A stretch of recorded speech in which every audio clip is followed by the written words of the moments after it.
왜 그런 거예요? 봐서요. 네? 이거 어떻게 돌려줘요? 또 뒤... 연기하고 보내주냐? 참말이야? 사인이 뭐예요? 같이 사진 찍게 해줄게요. Di awal episode kita diperlihatkan dengan seorang ibu yang sedang menggunting kuku anaknya di malam hari. Ibu itu pun berkata pada anaknya jika sebenarnya menggunting kuku di malam hari itu tidak boleh dikarenakan jika kuku tersebut dimakan oleh tikus maka tikus itu akan berubah menjadi manusia. Setelah selesai menggunting kuku anak tersebut lantas membuang sisa kuku yang telah digunting tadi oleh ibunya. Namun bukannya membuang kuku tersebut ke tong sampah anak itu malah menaburkan kuku tersebut ke segala arah. Melihat semua itu ibu dari anak tersebut bertanya kenapa dia membuang kukunya tidak ke tong sampah. Anak tersebut menjawab jika dia melakukan itu agar tikus bisa memakan kuku itu agar tikus yang memakannya berubah menjadi manusia agar mereka semua bisa membantu mengerjakan PR sekolahnya dan juga bisa membantu ibunya mencuci piring. Mendengar semua itu ibunya langsung tertawa melihat tingkah konyol anaknya. Unlock My Boss episode 1 pun dimulai. Pindah ke seorang anak perempuan yang sedang di hutan lalu dia dihampiri oleh seorang wanita yang memberikan buah apel terhadapnya. Dengan polos anak itu memakan buah apel tersebut dan langsung pingsan setelah dia memakannya. Tapi ternyata itu adalah hayalan dari anak itu saja. Di mana ada perusahaan yang membuat teknologi yang bernama Silver Lining yang bisa membuat hayalan seorang anak seperti kenyataan. Teknologi tersebut diciptakan oleh seorang laki-laki yang bernama Seonju. Melihat teknologi yang diciptakan oleh Seonju, semua orang terpukau dan memberi tepuk tangan atas keberhasilannya menciptakan teknologi tersebut. Seonju ini adalah laki-laki yang terobsesi dengan dunia teknologi yang membuat kemudahan bagi kehidupannya maupun orang lain. Seonju juga mempunyai sekretaris wanita yang sangat dingin namun dia sangat patuh terhadap dirinya. Wanita tersebut bernama Seon, dia adalah karakter utama wanita dalam drama ini. Pindah ke laki-laki yang sedang ingin melakukan wawancara di perusahaan Seonju, dia bernama Insung. Sebelum melakukan wawancara tiba-tiba ibunya menelpon dirinya menanyakan bagaimana wawancaranya. Namun di saat Insung ingin menjawab pertanyaan dari ibunya tiba-tiba dia bertabrakan dengan Seon. Dan kopi yang dibawa Seon tumpah ke baju Insung padahal dia sebentar lagi akan melakukan wawancara. Di saat Insung ingin memarahi orang yang telah menabraknya dia mengurungkan niatnya setelah melihat Seon yang begitu cantik. Dengan sikap dingin Seon berkata pada Insung jika barusan yang menabraknya bukanlah dirinya melainkan Insung.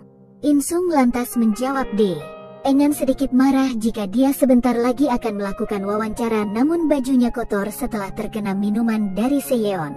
Mendengar semua itu Seon langsung mengajak Insung ke kamar mandi. Di dalam kamar mandi Seon membuka bajunya yang membuat Insung salah paham. Seon juga mendorong Insung masuk ke toilet agar dia bisa membuka bajunya dan memberikan baju miliknya terhadap Insung. Dikarenakan baju Insung kotor tadi oleh minumannya dan sebentar lagi Insung akan melakukan wawancara, Seon lantas menukarkan bajunya dengan baju milik Insung supaya Insung bisa melakukan wawancara.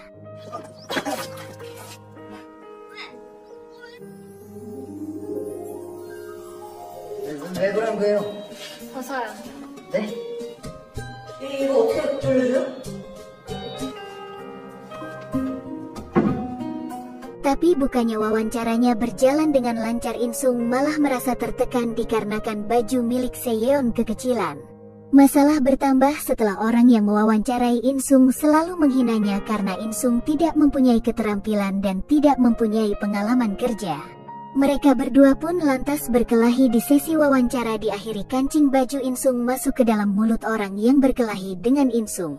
Laki-laki itu pun tidak bisa bernapas setelah menelan kancing baju Insung. Sesampainya Insung di kontrakannya masalah bertambah lagi setelah ibu pemilik kontrakan tersebut tidak ingin memperpanjang sewanya karena Insung seorang pengangguran. Insung lantas merasa sangat menderita atas kehidupannya selama ini menjadi pengangguran selama 10 tahun. Insung langsung mabuk dengan temanya agar bisa melupakan penderitaannya selama ini. Pindah ke Seon yang sedang datang ke rumah sakit, di mana ternyata ibunya sedang dirawat di rumah sakit tersebut.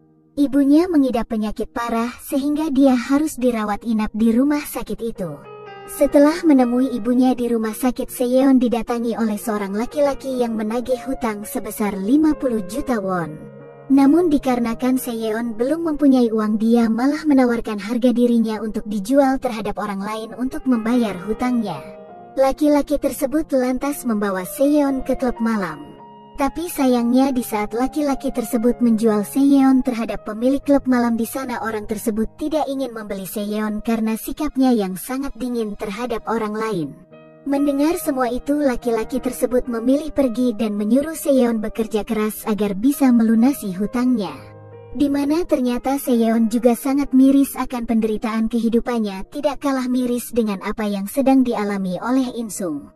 Bukan hanya harus membayar hutangnya, dia juga harus membiayai perawatan ibunya dan juga merawat ibunya di rumah sakit. Keesokan harinya di sini kita diperlihatkan dengan seorang anak kecil yang imut, di mana anak kecil tersebut adalah anak dari Seonju. Dia sedang belanja ditemani oleh pembantunya karena anak tersebut akan melakukan camping bersama ayahnya. Di tempat camping, anak tersebut menelpon ayahnya agar secepatnya datang ke tempat tersebut. Seonju lantas berkata terhadap anaknya jika dia akan sedikit terlambat karena dia masih di jalan. Namun tiba-tiba datang mobil besar yang menyalipnya yang mendadak membuat komunikasi dia bersama anaknya terputus. Mobil itu juga seperti sengaja menghalangi jalan dari Seonju agar dia terlambat datang ke tempat anaknya. Sekian lama menunggu, anak itu tidak melihat ayahnya yang kunjung datang ke tempat itu, yang membuat dia merasa bersedih melihat orang lain bisa menjalani campingnya bersama keluarganya, sedangkan dia menunggu ayahnya yang belum pasti datang atau tidaknya.